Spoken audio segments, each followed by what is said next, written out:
going to call the meeting to order. If we can all rise for the Pledge of Allegiance, please.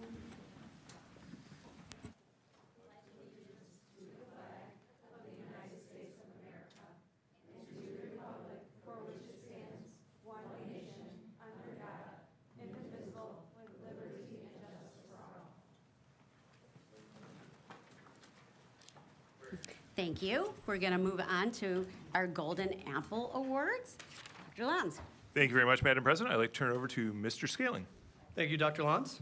Our first Golden Apple recipient this evening is Elizabeth Jopie, building substitute at Sarah Banks Middle School.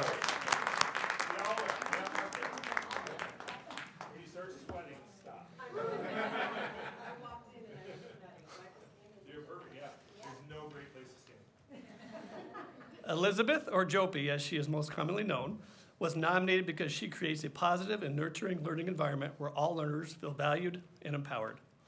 Her patience, kindness, and professionalism make her a respected role model within Walled Lake Community Schools. Jopie creates an inclusive and welcoming environment where all students feel valued and supported, and she builds strong relationships with student, staff, and families. Self-motivated and proactive, Jopie consistently looks for ways to support others and contribute positively to the school community. Through her strong work ethic and collaborative spirit and genuine care for students, she encourages growth in both learners and colleagues. Her dedication, enthusiasm, and commitment to student success make her an invaluable asset, and her positive impact is felt throughout the district. Thank you, Jopie, for your dedication and enthusiasm. It is an honor to recognize you tonight.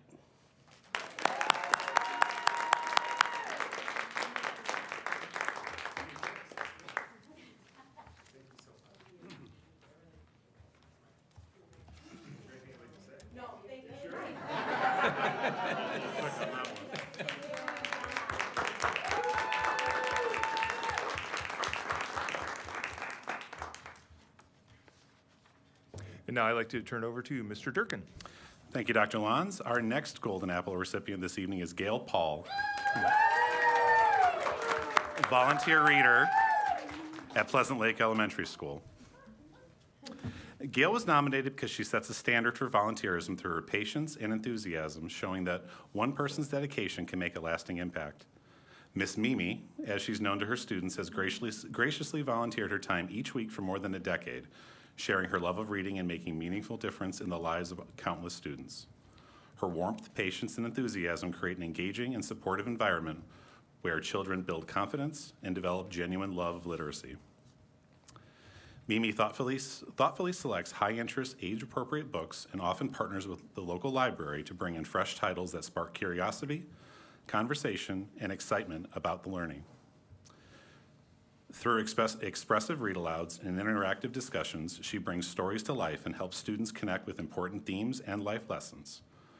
Reliable, self-motivated, and deeply committed to children, Miss Mimi consistently goes above and beyond to support both students and staff. Gail, thank you for your dedication, creativity, and passion for education. It is our honor to recognize you this evening.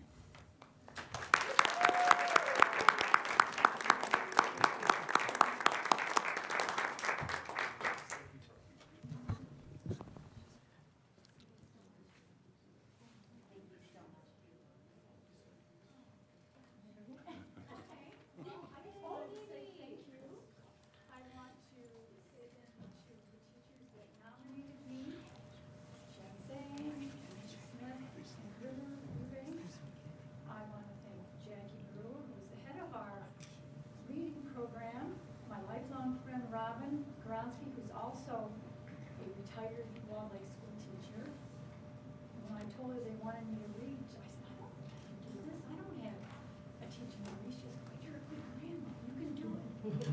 So I want to thank my family for always encouraging me and loving me, and I appreciate it. It means a lot to me. Thank you.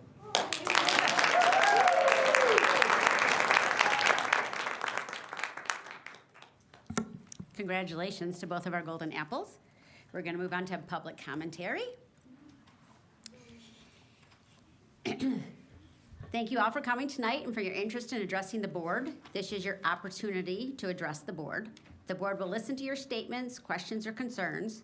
We're not going to have a conversation. If follow-up is necessary, a member of the superintendent's staff or a board member will get back with you. You have 3 minutes to address the board. Please keep an eye on the timer, which is on the wall. If you come close to your time, Dr. Andrea Zellner will let you know you're coming close and begin wrapping up your comments. We ask that all speakers remain professional and refrain from personal attacks. Our first speaker is going to be Tim Sawmiller.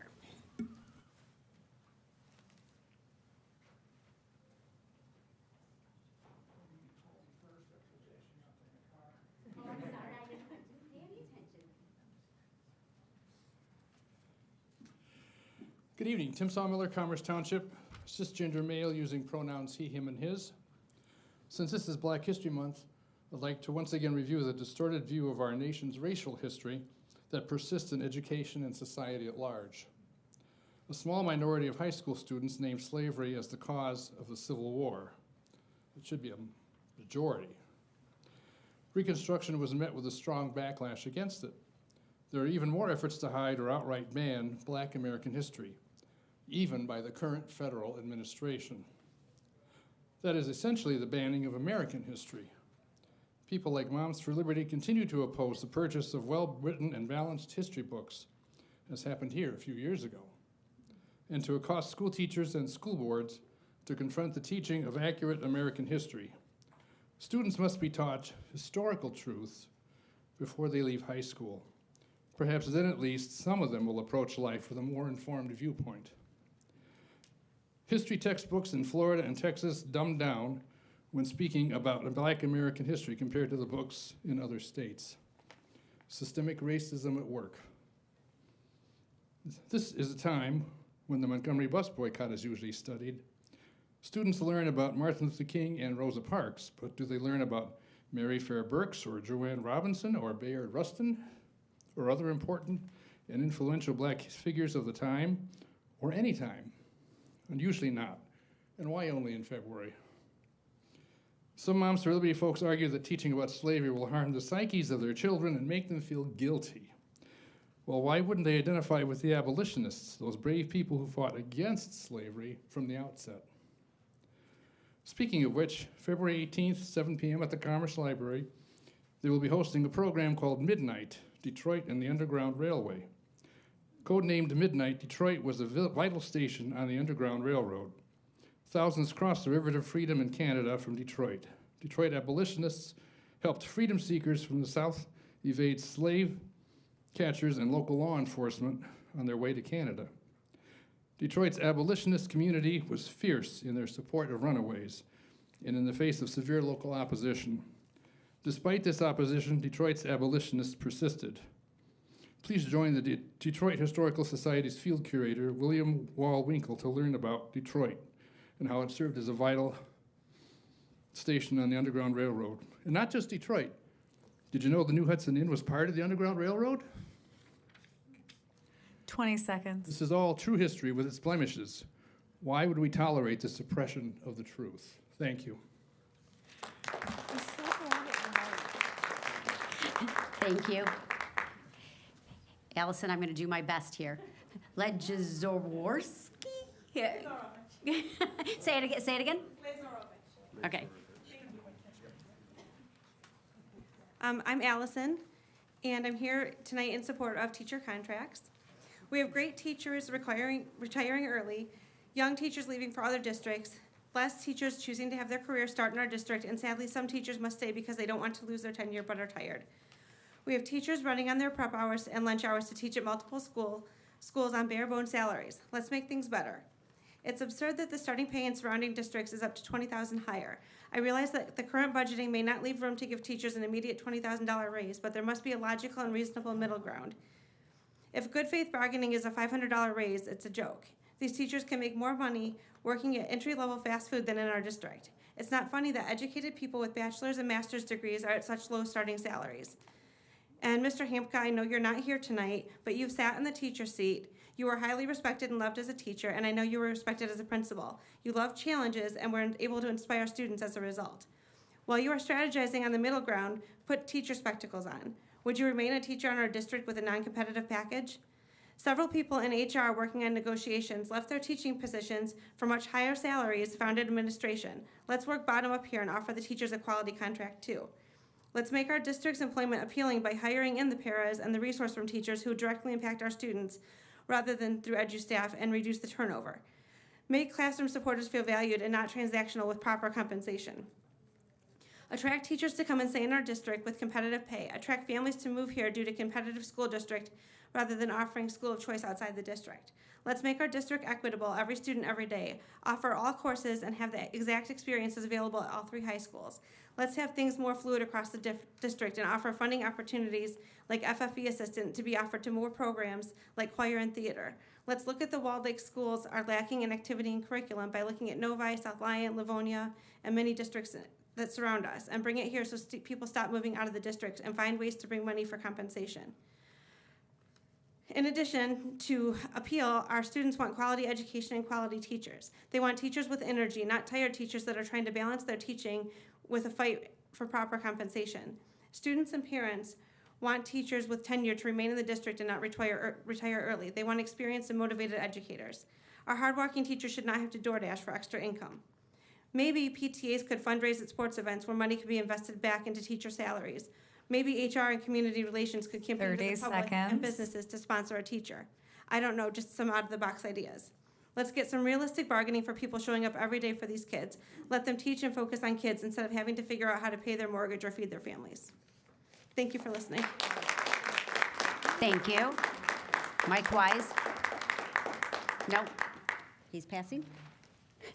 Phil? And as I told you, I'm not saying your last name. Thank you. Howdy, everyone. I've talked about this topic a lot. I had to go back in the records and kind of look at it in some, so not coming with a prepared speech at all, just a few notes. Like, we've been at this for 12 months, right? During those 12 months, we've had budget increases from the state, we've had different revenue stream conversations, everything else ad nauseum overall. I've seen this board sit here for 60 minutes discussing the nuances of mass casualty event, which is 60 times longer than I've heard them talk about this subject that everyone's been talking about over and over in every board meeting. I know there are rules, I know there are guidelines, but in the public's eye, we know nothing, we can see nothing, we hear nothing, other than rumors, other than discussions, we have personal conversations with everyone involved. And even then, that's all hyperbole, that's all hearsay. Any information would be incredibly helpful. You know, there's a phrase in the service where leaders eat last. I've looked through all the contracts. There are contracts that other teams, other valuable members have that have built-in increases to them, going back a decade. No one else has that. There are contracts that have fringe benefits that are greater in 1 year than teachers have received in 10 years. So when we start talking about it overall, it's teachers are leaving. They're just leaving. There's more happening from teachers that I speak with personally that are contemplating, that have it in the books, whether it's this year, next year, or the year thereafter. They can't keep up with this. They're being sold up the stream every time. Overall, this shouldn't be a fight. This shouldn't be some grindstone knockout negotiation. This should be capitulation. I've covered the numbers here every month, my apologies, for months and months and months about how the teachers have been bearing the burdens of choices that are made at these levels. Ultimately, again, it's been 12 months. If I could not get a deal done, get a contract locked in 12 months, I'd be fired. I'd be gone out of my positions, any position. The inaction is inexcusable. 12 months. This feels like a time where admins should start getting tossed out, where board members aren't reelected. The silence, the inaction, and the overall malaise that has just overlaid this entire process is reaching an inexcusable level. Thank you so much for your time. I appreciate it, follow. Thank you. Hannah, I'm going to try really hard. Hannah Lazorovich? I'm trying.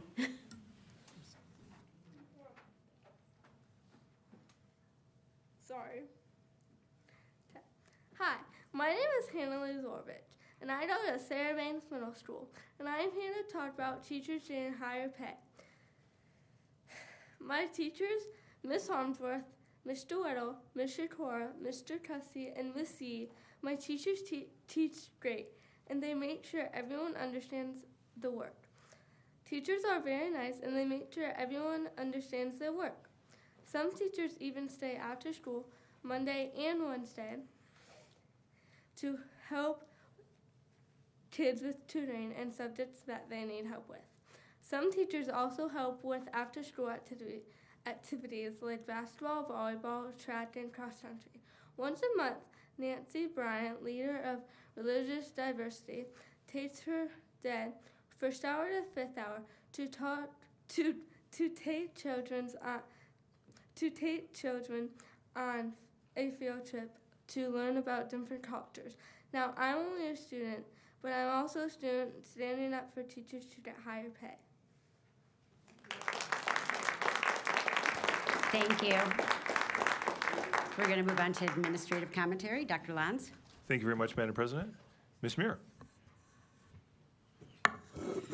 So we're excited to continue with our middle school unified sports camps. And so we did 3 sessions of volleyball this fall and winter. And on this Saturday at Walnut Creek Middle School, from 1 to 2:30 p.m., we start with our middle school basketball unified camps. So we are excited about our unified middle school athletes and their partners, and it should be a fun time for all. Thank you very much. Ms. Omer. Thank you, Dr. Lanz. We have an upcoming date here in February, which is important to our funding. On February 11th is our second count of the year, which will go towards our funding for next year based on our per pupil. So again, every day is important for our students to be in class, but that's particularly important for our finances as we move forward. We appreciate our student services and all that they do to make sure that that's done accurately and submitted to the state on a timely basis. I'd also like to do a shout out for our payroll team and our buildings, as well as our administrative staff that have been very supportive of our electronic timesheet rollout. It's been a lot of work in terms of planning and implementation, and we're looking to have full implementation in February. Again, appreciative of the staff and accepting the changes as we move forward to make it better for them and hopefully make the streamline of getting their pay to them even better. In addition, we've continued on with educational sessions for new hires through the benefits department to help them better understand their benefits and what is available to them on a hands-on, one-on-one, in-person approach. So Donna McVeigh has been spearheading that. Although the attendance has been relatively low, every person matters that we can help them make better choices and also to be more educated about what's available to them. So we'll continue those efforts. When you're talking about an exciting date, I thought you were talking about Valentine's Day. But Count Day is very exciting to us. I'm not taking anything away from it. Absolutely, along with your birthday. Not my birthday. It's in March. Yeah. It is upcoming, though. Write it down. Mr. Durkin. Thank you, Dr. Lanz. I want to take a quick moment to highlight the 50/50 tuition expedition raffle currently being run by our Foundation of Excellence, or for Excellence. The funds raised go directly back to our schools, helping provide staff with additional tools and resources for classrooms. This raffle offers us a significant prize, say that 5 times fast. For nearly 20 years, the winner has taken home more than $10,000 in scholarship funds or over $8,000 in cash. Scholarship funds can be held for up to 20 years and may be used for a child, grandchild, or another student of your choice. Tickets are $20 each, and sales are going well. For more information, please visit the FFE's website at WLCSD.org/FFE raffle. Thank you, Mr. Durkin. I don't want to have anyone not buy tickets, but the winning tickets have already been purchased. I got my tickets yesterday, so don't be discouraged. Mr. Scaling. Thank you, Dr. Lanz. Our athletics department, led by Mr. Brian Swinehart, continues to bring student athletes together from all 3 high schools for 3 days total this year to collaboratively discuss topics such as strengthening sportsmanship and connections across our community and topics such as the importance of resiliency. At the most recent meeting on December 9th, the discussions focused on the impact of sportsmanship, the different perspectives of that, and an important role parents play in fostering a positive athletic environment. That afternoon, the students continued their work with hands-on workshops. Each school developed action plans to promote sportsmanship, to increase student participation across all sports, and create social media campaigns and theme nights, and draft a parent guide to these important initiatives. The next date for the Sportsmanship Summit is scheduled for March 20th. Thank you to Mr. Swinehart, Ms. Fisher from Walled Lake Central, Mr. Holland from Walled Lake Northern, and Mr. Goodsell from Walled Lake Western for their leadership and commitment to supporting our student athletes. Thank you. Thank you, Mr. Scaling. On behalf of Dr. Hamka and Mrs. Kohansky, who are at a conference together to learn more about human resources, I'd like to acknowledge National School Counselor Week and recognize and thank all of our school counselors who work daily with our students, not only to solve scheduling problems and classroom challenges, but also to help guide our students through some very challenging moments of their life. We're very lucky to have such a talented group of counselors working with our young students. And on a board notification, I'd like to congratulate Mark Siegler, who has received 2 awards for the 2025 year. He's a Level 4 Master Board Member Award and a Level 5 Master Diamond Award. Congratulations, sir. And I'm sure that the board will mention all the wonderful things that have been happening in our district, so I will allow that to happen and not take credit. Madam President. Thank you, Dr. Lons. We're going to move on to board commentary. We're going to start with Mr. Smith. Sorry, I know you weren't making eye contact, but sorry. Thank you, Madam President. First, I want to say, there are a lot of things that we can and cannot say due to legal reasons. It's frustrating. That's all I'll say with that, from not only a community member, but a board member. Budget impact presentation. I know I just want to state this is just a float this idea out there. I know it's not necessary. Just I would love to see it. I would love to have us be proactive and have a presentation in April, May to discuss future budgetary impacts. So many things that are going on with the federal level and everything else is going on at state level, all these things. It would be wonderful to have full transparency with the community, to have a dialogue, between things, have a presentation. Doesn't have to be a work session, can be at a regular meeting.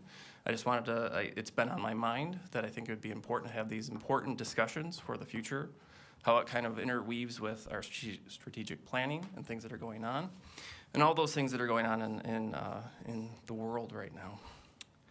I just want to say that I was at the advocacy conference with my fellow board member, Mr. Siegler, this past week. There's a lot of great speakers, great networking with other school board members. I was able to sit at the table with some members from New Jersey, from California, and many from Michigan as well. We had a great, we were the top, I think, attendance there in DC. It was just great to kind of get some key takeaways from everything. I had breakout sessions talking about advocacy, specifically for IDEA, how we're going to be dealing with SNAP and Medicaid, and how that kind of funnels down to the district levels, and what we kind of have to be looking at after the one big beautiful bill that was passed, and what that means for us. And it was really good to just kind of network across from the school board members, see what they do, see the concerns that they have across the nation, that we share a lot in common.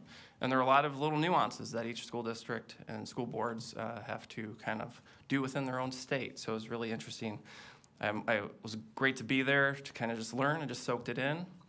And some key takeaways I had was talking about just how we can be better, and I believe that's why I was mentioning the budget, is to be better with communication and transparency, and talk less and listen more. And so I will make this briefer than what I normally do. Focus on good conflict was the other big one that we had a great presenter about that. And I think that really kind of struck with me as we were walking there. Just on a few random things, our MLK celebration last January, I want to give a shout out to that, to all the amazing participants that we had from the schools, the speakers, hospitality house, everything that was there. It's just amazing. The effort that goes into that, to all the crew that puts that on for us. Kudos to the cast and crew of Legally Blonde at Walled Lake Northern. Got to watch the ASL version, which was amazing to see that version. And congrats on the retirement of 2 CHS teachers, which I think are on the agenda. They're 2 of my children have them, Mr. Abbott and Mr. Connell, so I just wanted to shout that out to CHS.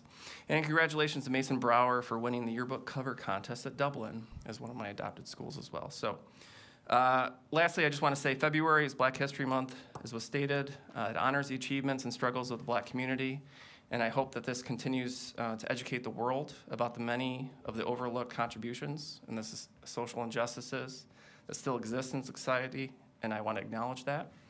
And lastly, when I was in DC, I walked all over for many, many hours, just randomly at nighttime. I just enjoy seeing the city. And I walked all the way to the Washington Monument, the Lincoln Memorial, and then the MLK Monument.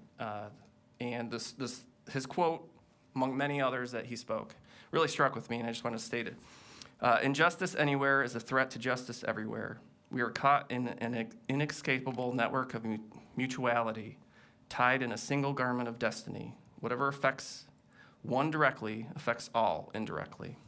So that just really struck with me as I kind of walked around DC and then got to witness a lot of things where the nuts and bolts, the sausage, whatever you want to call it, was made there, and I just really appreciate it, and thank you for letting me go to DC. So thank you. Thank you. Dr. Zillner. Thank you, Mrs. Kaplan. Well, I echo the MLK shout out. One young lady had this beautiful piece of art that said, "It's not a day off, it's a day on," because of the focus on service. And it was just remarkable to see how much of our community came out to think about how we can be of service to one another and be caught up in that network of mutuality. I also wanted to give a shout out to the NHS crew over at Northern for providing the ASL performance. They did their own fundraiser to make that happen at Legally Blonde, and it was really incredible to not only see those performers doing that, but to see in the audience members signing to one another, because it was accessible. And when we make things accessible, it's just more joyful for everyone. So I just really appreciated that. And then finally, I just want to give a shout out to the African American Read-In that's happening this month at the county level, put on by Oakland Schools. Kwame Alexander, author of The Crossover, he is coming, and there are watch parties, but if you want to, you can go to the tech campus at OSTC Northeast and join that event. It is on the 26th of February from 6 to 7. You can go out to the Oakland Schools website and find that information if you're interested. And even if you can't make it, it's worth picking up one of his books because he is a really incredible author. And we're really lucky to have him in our county. So that's all for me. Thank you. Mrs. West? Thank you. Just a reminder that School of Choice is currently open right now. The in-district transfer is now closed, but if you are out of our district and want to come to our district, we would gladly welcome you. So please make sure you fill out your application and get that in a timely manner. Yesterday, the elementaries had their Global Day of Play. My daughter loves this day. I'm really excited about it. With all the tech that we have going on, there is no technology, and they get to play board games and just be children. And there is so much learning that goes along with playing, sportsmanship, and I love that day. And I'm really excited that that we as a district encourage that. And then for high schoolers, right now, you're in the process of choosing next year's classes. And so make sure you have that in. And I'm really excited about it. My son got really excited. He had to go for a tour at OSTC, our tech campus, and there's so many opportunities out there for our students. So I'm grateful that our district has so much to offer, and then OSTC is through Oakland Schools. But we have so many opportunities for our students to be successful, whether you're college bound, whether you are vocation bound, military, whatever it is, that our students have many opportunities, and I love that. So, go search what is meaningful for you and your family. Thank you. Mr. Siegler? Mrs. Kaplan, thank you. Echoing on what Mr. Smith had said, I had the pleasure of going as a member of the Michigan Association of School Boards to DC because I'm also chairing the Government Relations Committee for the next 2 years. Classes, I don't really think there was a shortage of classes or breakout sessions. I mean, we talked about AI. We talked about Individual Disabilities Education Act. We talked about career technical education, federal funding cuts, where we are, what we might anticipate in the future, and causes and effects on all of us. Federal policy impacts and things that we have to look for over this year, next year, and into the future, if any of them are enacted, and the role of school board members. Had the opportunity to have a short meeting with Senator Peters and Senator Slotkin. We met with the congressional aides and staff members from Congressman Barrett, Stevens, Thanador, Dingell, and Tlaib against some of our topics going in as a group from Oakland County and from the state. The Individual Disabilities Education Act, where we were promised over 50 years ago 40% funding on that. Our high that we've ever seen is roughly short of 16%. We are currently at a little bit over 11%. And to put that into perspective, over the last 5 years, out of our fund balance, we have spent, I believe, somewhere between $30 to $35 million that could have gone into the general education budget. So we changed our approach of trying to go after the money or trying to figure out how we can recoup some of the money. There was a big discussion on vouchers. There was a talk about workforce shortages, again, career tech education. School nutrition, something that is on our in view because of the rules and policies that they want to put into effect regarding school nutrition, which would require districts like ours and several others to have cafeterias, operating cafeterias under the new federal guidelines. Many districts have already closed their cafeterias or have outsourced their food service, or a lot of new schools in the state are being built with minimal or no cafeterias, so you can only imagine the cost of that for those school districts. Cybersecurity was another key topic. On Wednesday, I had the opportunity to sit in for a very long meeting with the School Superintendents Association, as well as the Mexican Cultural Center, and to learn about education outside of the United States, funding platforms, and just different ideas. And it really, the whole program really made me think and reflect on what we are doing in our district, but what we are also doing in the state. How can we improve offerings to our students, to our communities, get our communities more involved? I felt at one point on Tuesday, like quoting Mr. Lippett from one of his earlier sessions, my brain was oozing out of my ears because it was information overload on all areas. So I'll be sharing a lot of that with my colleagues as we go over this upcoming year. Michigan had roughly 85 attendees at this conference. We were approximately 18% of the overall conference from the state of Michigan, and we were the largest group in attendance, which shows you how all of the school board members and administrators in the state value education and are trying to move our students forward.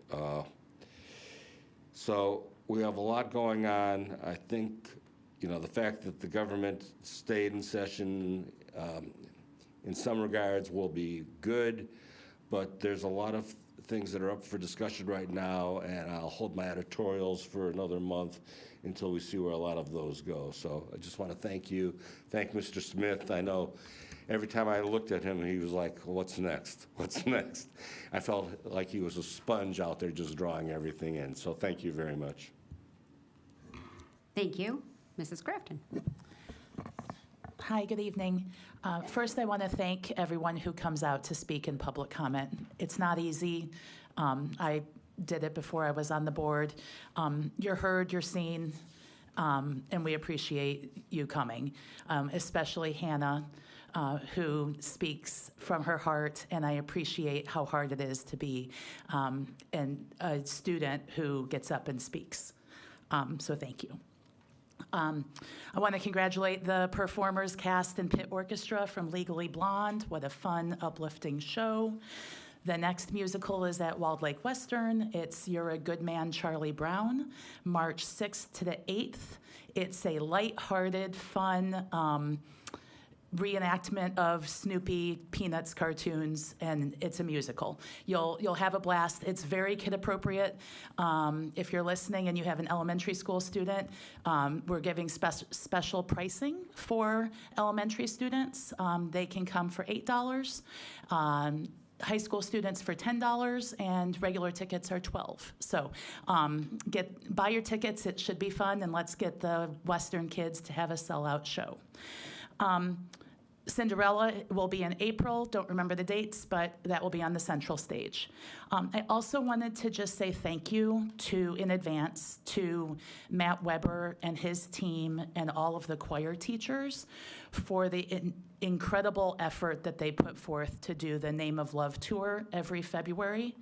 So February 12th, all of the high school choirs go to the 3 middle schools and do a performance of celebrating love and inspired by the civil rights movement. It's a huge effort for the students, the teachers, and the production team. So it's a tradition that's important to our district, and I think is meaningful for everyone who's involved. So thanks for the hard work on that. That's all for today. Thank you. I'm just going to say thank you, Mr. Smith and Mr. Ziegler, for representing Walled Lake and Washington, D.C., and for being our voice when needs a voice. So we really appreciate that. Other than that, we're going to move on. We're going to move on to the consent agenda. We have the approval of the minutes from January 8th special meeting, January 8th special meeting, January 8th regular meeting, personnel recommendations, hires, resignations, and retirements, financial reports for December 2025, disbursements in the amount of $17,811,949, balance sheet and statement of revenues and expenditures, unaudited, and investment schedule. Gymnasium scoreboards, Walled Lake Western, Dectronics and AG signs and installation for $46,705 from the 2019 sinking fund. And the Head Start Director's Report for January 2026. Mr. Ziegler. I move that the Board of Education approve the consent agenda as presented. Support. All those in favor? Aye. Opposed? Motion carries 6-0. Dr. Lons, moving on to bid awards. Thank you very much, Madam President. Michigan school construction requires mandatory third-party commissioning to verify that building systems, specifically HVAC, lighting, and building envelopes, are installed and functioning correctly according to design intent. The project team recommends entering into standard forms of agreements for commissioning services with JMK Engineering as presented. Just a note to the board, this is an unfunded mandate. It was not part of what we budgeted for the 2024 bond because it was not a requirement at that time. Some other districts did commissioning on their own, meaning that they hired the company to do it. That has not been the history in Walled Lake. We have great trust in our general contractor that they are making sure that our subcontractors are doing what they're supposed to do. And when we do have problems, we've had no problem with our general contractor coming in and solving the problem and making sure that it does work properly. That notwithstanding, I do need you to approve this, otherwise we'll be in a little bit of a pickle with Wixom and Geisler. Dr. Lons? Yes. I believe this is right, but correct me if I'm wrong. This unfunded mandate was actually retroactive? It was. Okay. You're correct. Thank you. Thank you. I need a motion. Mrs. Kaplan? I move that the Board of Education approve entering into standard forms of agreement for commissioning services with JMK Engineering, Inc. as presented. Discussion. Okay, all those in favor? Aye. Opposed? Motion carries 6-0. Dr. Lons. Thank you, Madam President. Materials testing services include testing of soil, foundations, reinforced steel, structural steel, masonry, concrete, fireproofing, asphalt paving, and is required per the program specifications. This project team recommends entering into standard forms of agreement for material testing services with SME. As presented, SME previously performed these services for the 2019 bond. This is required, it was budgeted for, so we have a budget for it. We appreciate SME, we have a great relationship with them. Mr. Siegler. I move that the Board of Education approve entering into standard forms of agreement for materials testing services with SME as presented. Support. Discussion. All those in favor? Aye. Opposed? Motion carries 6-0. Dr. Lanz. Thank you again, Madam President. Spalding DeDecker performed survey services for us during the 2019 bond program. The project team recommends continuing with Spalding DeDecker by entering into standard forms of agreement for survey services for the 24 bond program as presented. As the previous, we have this budgeted, and it's obviously important to make sure we build where we're supposed to be building rather than on someone else's property. They get a little antsy about that. Thank you. Mr. Smith. I move that the Board of Education approve entering into standard forms of agreements with Spalding DeDecker for survey services for the 2024 bond program as presented. Discussion. All those in favor? Aye. Opposed? Motion carries 6-0. Dr. Lanz. Happy to continue.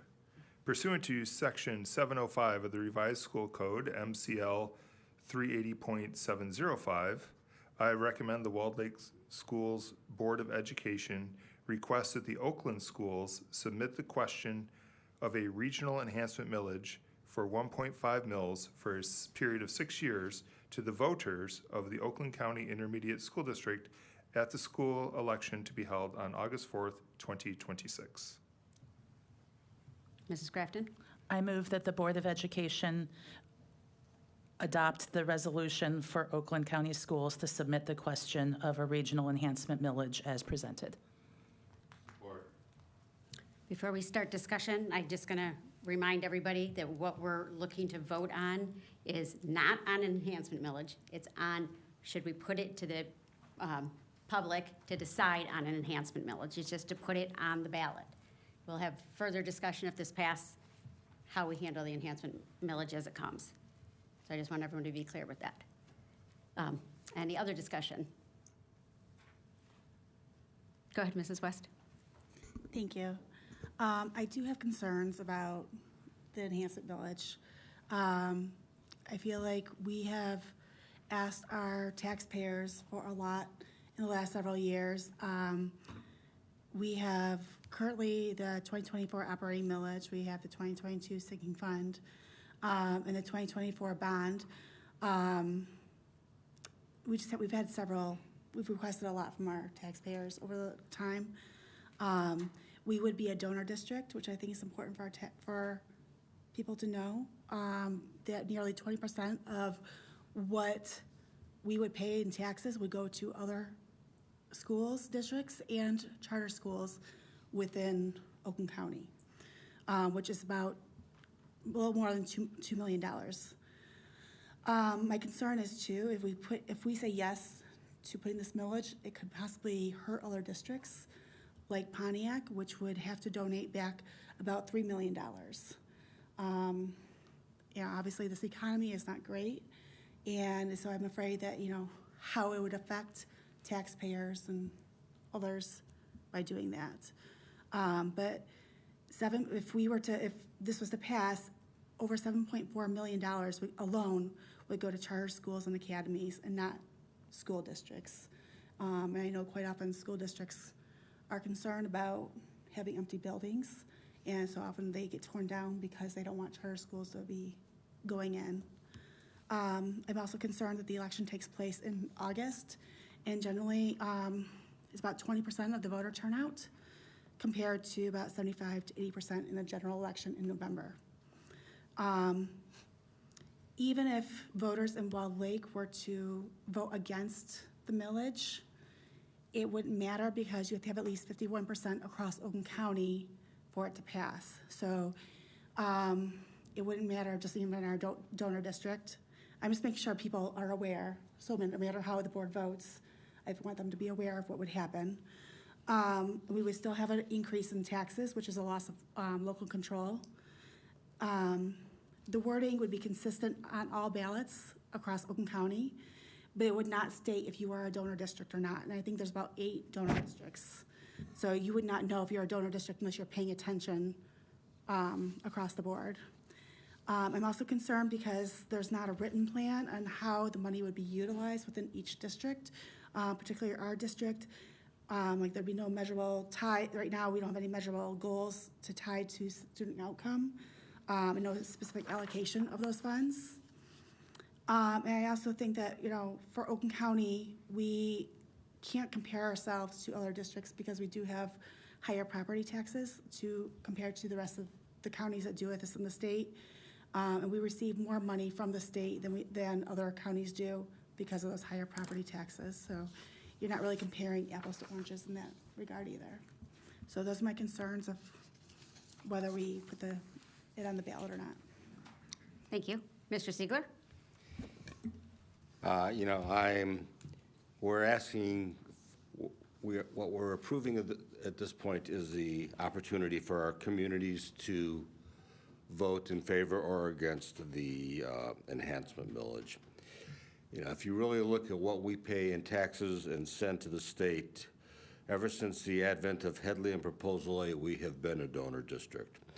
With the loss of 20J many, many years ago, we lost over $4.3 million per year at that time in funding that could have been into this district. And, you know, as we talk about being able to provide services, to support our staff, to do things within our district and offer programs, I think we really have to look at this very seriously. And, you know, when you talk about the fact of other districts paying higher property taxes, Macomb has had an enhancement millage for many, many, many, many years. And I would say, in essence, you know, the tax bases between the two counties are very, very similar. So, you know, I have to say that I am in favor of offering our population the opportunity to vote on this. Well, I'm just going to say, you know, at this point in time, as I just stated previously, we're not voting as a group whether we think we should have an enhancement millage or not have an enhancement millage. We're voting on should we put it to the public and put it on the ballot for the public to decide. So for my purposes and my thoughts on this, the public should always decide with what they want to do and where they should be at. And so for me, I would agree that it should go on the ballot to have the community decide. It shouldn't be myself deciding for the thousands and thousands of residents of Walled Lake or Commerce Township, whether I want it or not. It's not an individual thing. It's a community thing for each individual to decide. So that's where I stand. And Mr. Smith? Thank you, Madam President. Maybe this is directed to you, and if you're on the spot, I apologize. Just popped into my head. Only because I've been in the local government realm for over 20 years. I was a prior city clerk. Elections were my bread and butter of life. And I was always, even when I would try and tell my councils, in that time was, to your point, is let the voters decide. You could have a personal opinion. I could vote here, say, put it on the ballot, and I could be a no. It doesn't matter. You're a voter just like everyone else. And that's what I would always say is like that word democracy. That's the democratic process. You put it out there. If they don't want to do it, they vote it down. But tied within that, 2 questions came up is, will there be a ballot question thing for information? I'm sure that Oakland Schools would provide that for all of those questions, concerns that you have. I would guess most time when there's a ballot question that there is a ballot question committee that is formed to provide that detail, not necessarily Walled Lake, but some group will be funded out there. And there will be no cost due to piggybacking, correct? Because it is an August primary that is already scheduled, and so there will be no cost to the district. So we're just piggybacking on all the communities that are already holding primaries for all the other offices. You are correct on both parts. There will be an organization providing factual information, and it is at no cost to the district. Thank you. Yeah, Mrs. West? Just in response, and just thoughts is regarding your statement. We also are elected to represent our voter base and our constituents, and so I'm just concerned that we're just a small part of Oakland County. So even if our Wild Lake School voters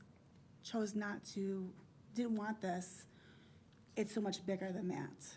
And so, it's not just our voters, but the county as a whole, and those who would receive the money would have more incentive to vote for it than ours. So those are my concerns. Okay, and they're all very valid. Any other comments? Discussion? No? Okay. All those in favor? Aye. Aye. Opposed? Motion carries 5-1. Dr. Lons. Thank you very much. Following board policy administrative regulations have been updated and are being provided as informational items to the board policy website, update and notification. 2001 AR student fees is what is updated. That's all I have. Well, thank you. I just want you all to look at the clock. I think we did a record even with golden apples this evening. So we are going to be adjourned at 7:51 and all thank us. So and be careful out there with the weather. Thank you all. Meeting's adjourned.